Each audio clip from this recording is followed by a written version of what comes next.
Hola a todos, ¿cómo están? Hoy vamos a empezar en este video con la unidad número 2, que está dedicada al análisis descriptivo, en particular a las medidas resumen que podemos obtener de los diferentes tipos de variables, ¿sí? Vamos a comenzar entonces con nuestra presentación.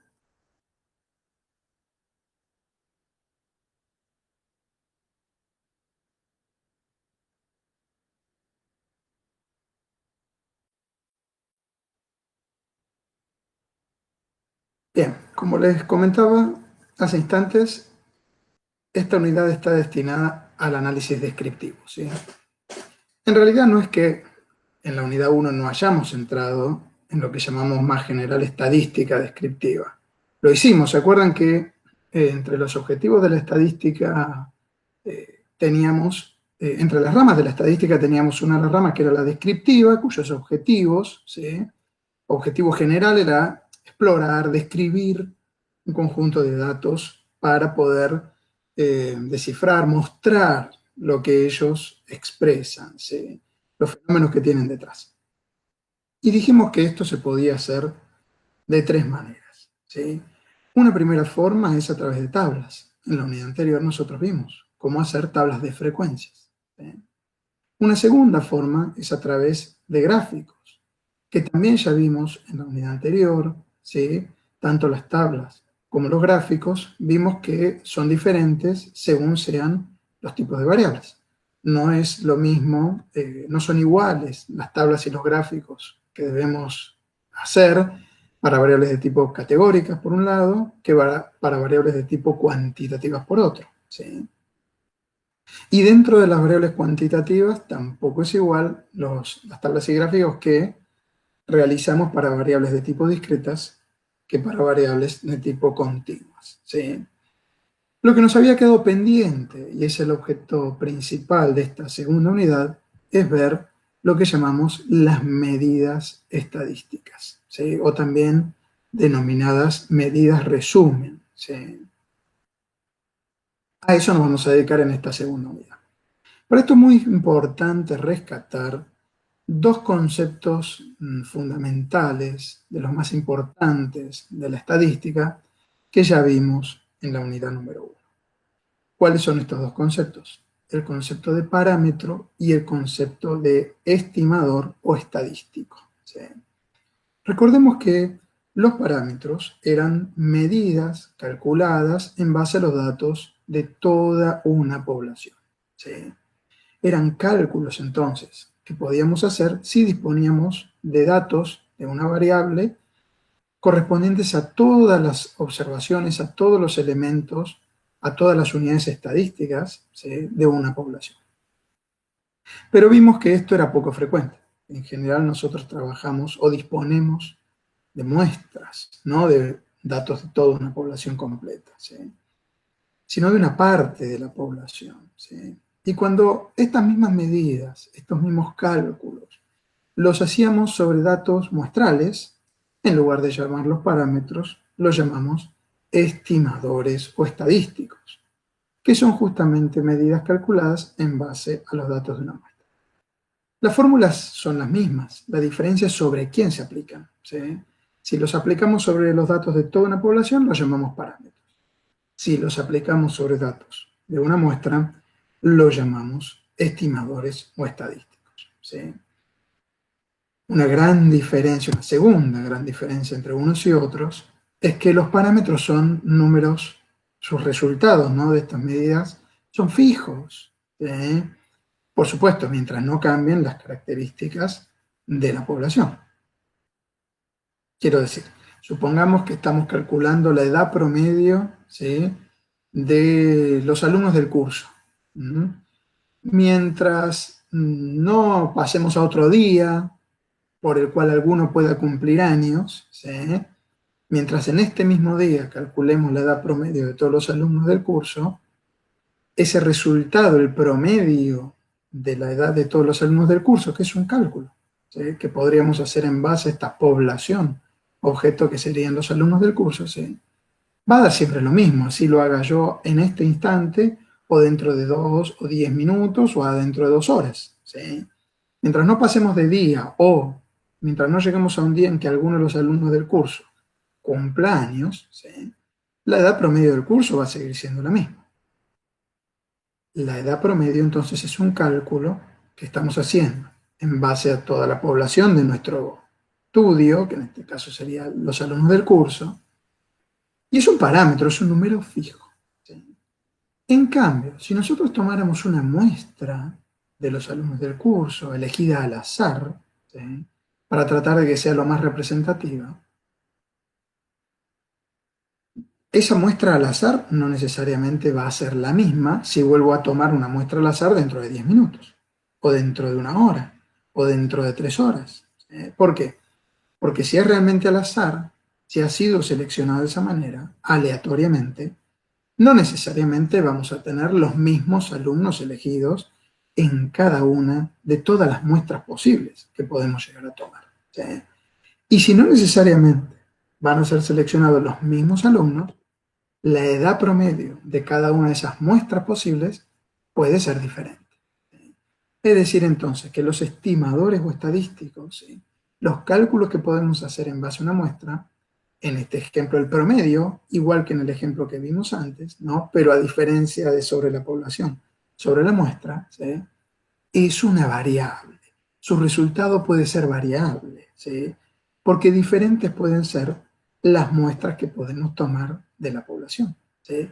Y entonces los resultados de estos cálculos pueden variar, ¿sí?, porque variables son las muestras, ¿sí? Entonces, una segunda gran diferencia que tenemos entre parámetros y estimadores o estadísticos es que los parámetros van a ser números fijos, mientras no cambien las características de la población, mientras que los estimadores o estadísticos son variables aleatorias, ¿sí?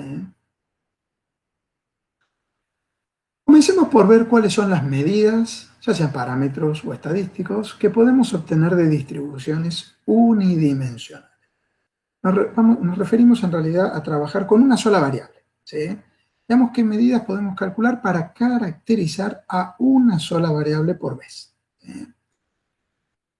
Vamos a ver que en general este tipo de medidas son más aplicables a variables de tipo cuantitativas, ¿sí? Pero no necesariamente es así. Hay algunas medidas que se pueden calcular también a partir de datos categóricos, ¿sí?, o de variables cualitativas. Pero las vamos a ver más adelante, ¿sí? En principio vamos a empezar a trabajar con medidas que podemos calcular a partir de variables que son cuantitativas, ¿de acuerdo? ¿Sí?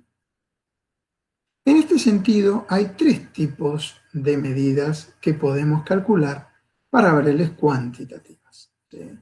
Y estas medidas ya sean sobre la población o sobre una muestra, ¿no?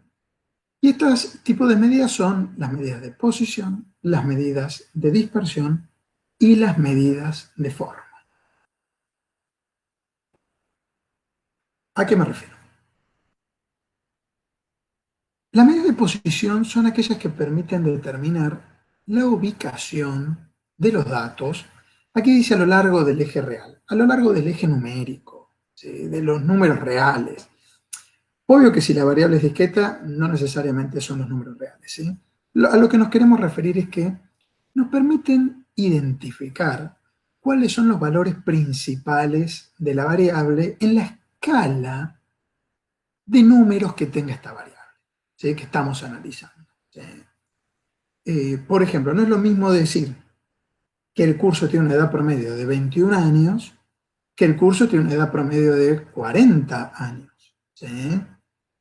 El promedio es una medida de resumen de posición, que ya vamos a ver enseguida, una medida de posición central, ¿sí?, que no nos dice cuántos años tienen cada uno de los alumnos del curso, ¿sí?, pero sí nos da una idea de dónde está más o menos ubicado el promedio, los valores centrales, el valor central principal del curso, ¿sí?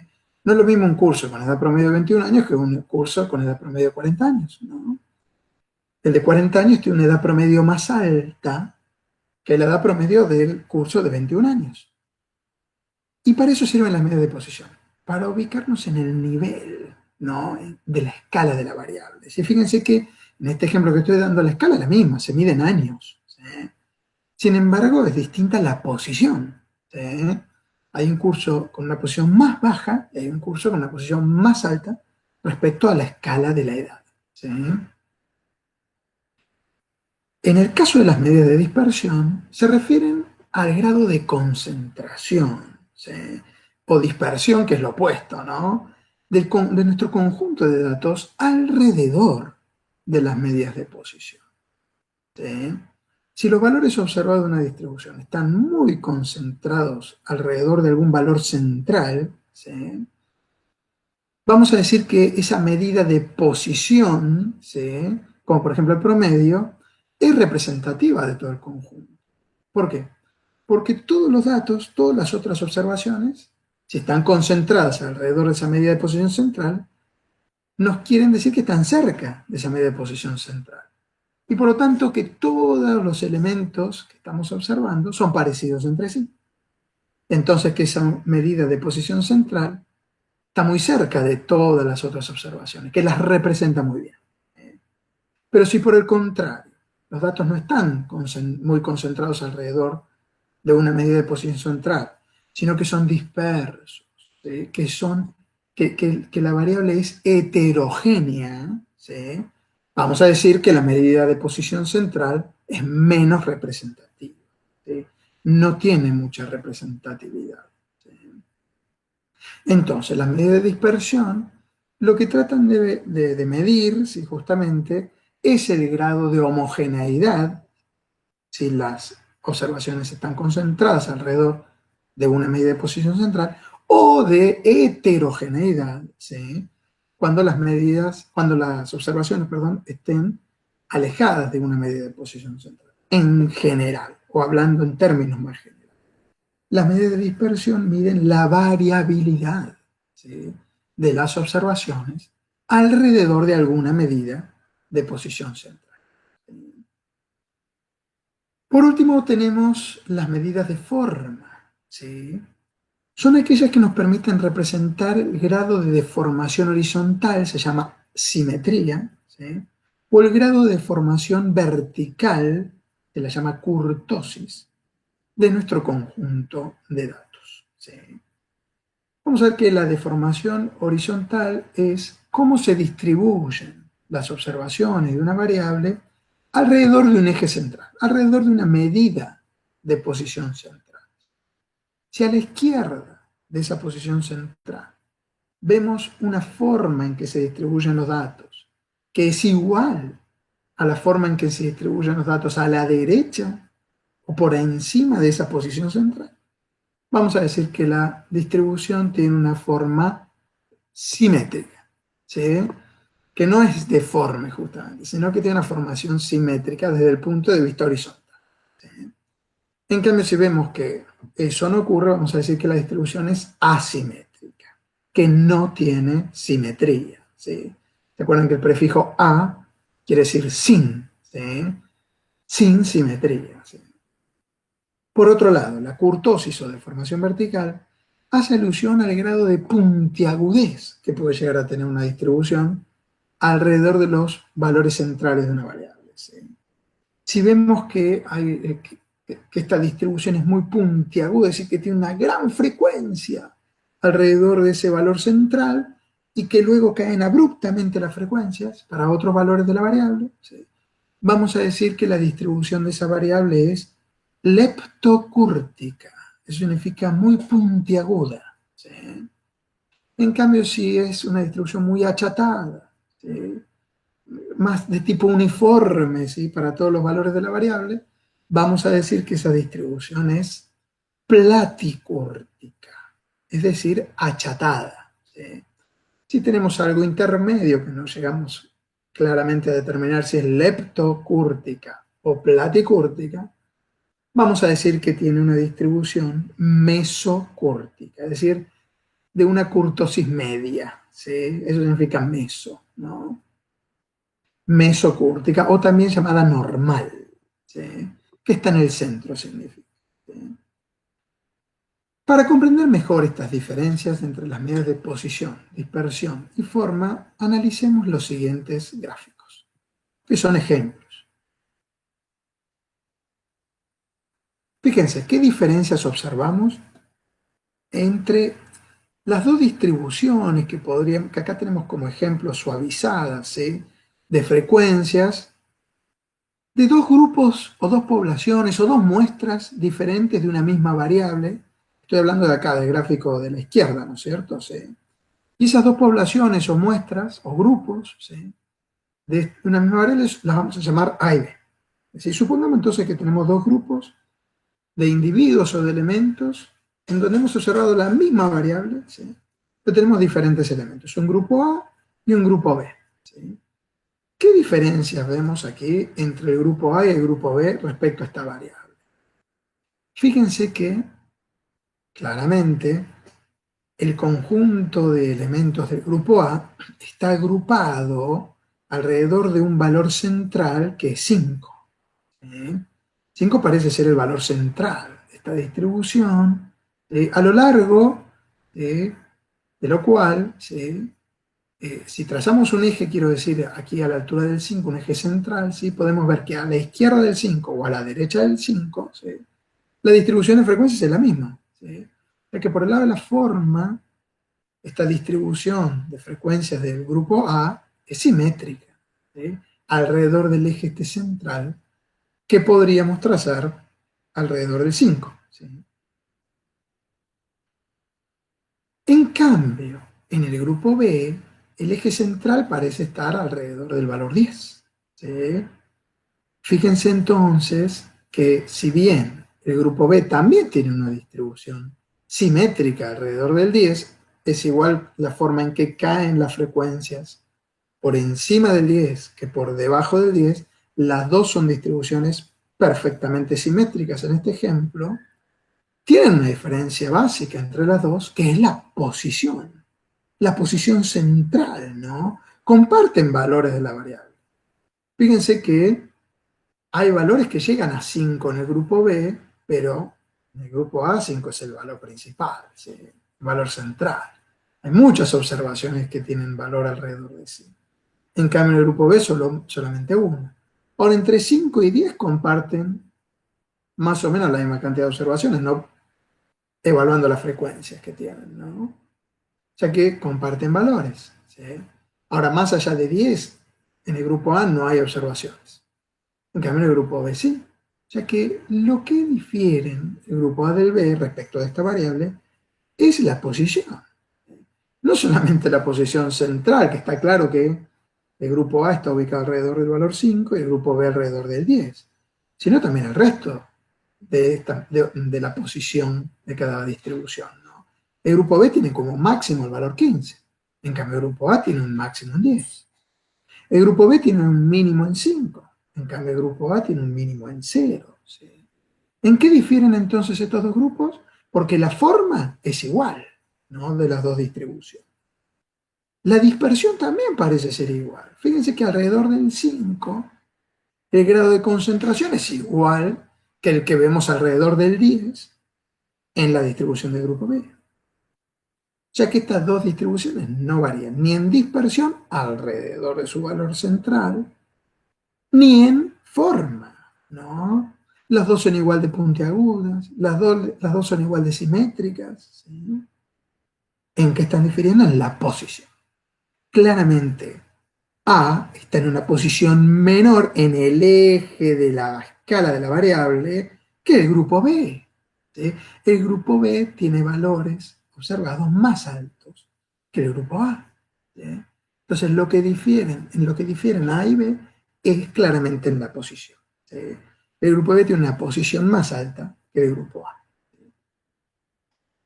Observemos ahora el ejemplo que tenemos de grupos A y B de esta variable que estamos analizando acá a la derecha. ¿Cuál es ahora la diferencia entre el grupo A y el grupo B? Observemos que la diferencia ya no es la posición de la variable para cada uno y otro grupo. Los dos tienen como valor principal central al 5, ¿no es cierto? Los dos parecen llegar, si bien parece ser que el grupo A va un poquito más lejos que el grupo B, y lo mismo más abajo que el grupo A, más o menos comparten el mismo rango de valores posibles, ¿sí? O sea que parece que la dispersión de los valores no difiere tanto. ¿Sí? Podríamos, sí, si somos muy estrictos, decir que no, un momento. El grupo B llega hasta 0 y el grupo A parece llegar un poco más allá, mientras que el grupo B llega hasta 10, mientras que el grupo A parece ir un poco más allá. Si somos muy estrictos, entonces podemos notar que hay una diferencia en la dispersión. El grupo B tiene observaciones más concentradas alrededor del 5 y el grupo A tiene observaciones más dispersas, ¿sí? Alrededor del 5. Los dos tienen como posición central este valor 5. Pero el grupo B tiene una distribución más homogénea y el grupo A una distribución más heterogénea. El grupo A más concentrado y el grupo B más disperso. Los datos de B son menos variables, los datos de A son más variables. También hay diferencias respecto a la forma, no a la simetría. Fíjense que las dos son distribuciones perfectamente simétricas alrededor del 5. Es decir, si trazáramos un eje imaginario vertical, ¿no? Acá a la altura del 5, las dos distribuciones a la izquierda y a la derecha, consigo mismas, ¿no? Son iguales. Es decir, si yo trazo este eje horizontal y me fijo en la distribución del grupo B, el grupo B tiene una caída en las frecuencias igual a lo que vemos hacia arriba más allá del 5. Y lo mismo pasa con el grupo A, ¿no? La forma en que caen sus frecuencias a la izquierda es la misma de la forma en que caen hacia la derecha. O sea que ambas distribuciones son perfectamente simétricas. Pero no son iguales respecto a la kurtosis.